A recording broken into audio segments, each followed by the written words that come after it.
The Chinese President Xi Jinping is in Switzerland for a series of high-level talks. He was received by the new UN Secretary-General Antonio Guterres at the Palace of Nations.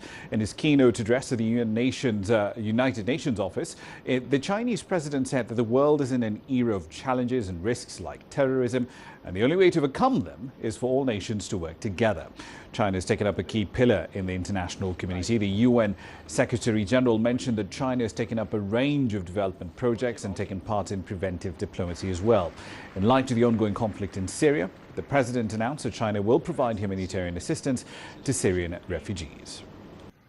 当前难民数量 The number of refugees has hit a record high since the end of the Second World War. While tackling the crisis, we should also get to its roots. Why would anyone want to be displaced if they have a home to return to?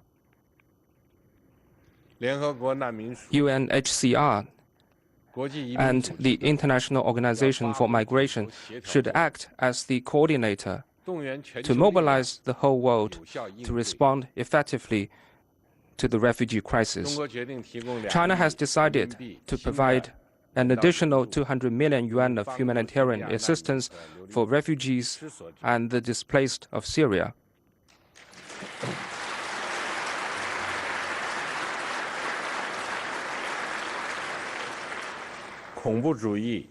As terrorism and the refugee crisis are closely linked to geopolitical conflicts, resolving conflicts provides the fundamental solution to such problems. Parties directly involved should return to the negotiating table, and other parties should work to facilitate talks for peace. And we should all respect the role the UN plays as the main channel for mediation. Pandemic diseases such as bird flu, Ebola, and Zika have sounded the alarm for international health security. The WHO should play a leadership role in strengthening epidemic monitoring and sharing of information, practices, and technologies. The international community should step up support and assistance for public health in African countries and other developing countries. China was a key player in creating the conditions for the historic Paris Agreement to be signed. And China has been a key player to make sure not only the Agenda 2030 was approved, but that the international community will do everything possible to make it a success in implementation. China is very strongly linked to the two biggest success stories of international diplomacy in the last decades.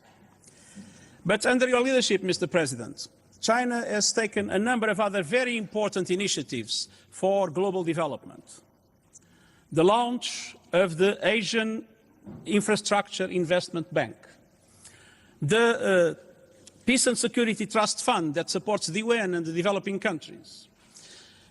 Very important initiatives around the One Belt, One Road project, aiming at building infrastructure to support global development and global trade around the world.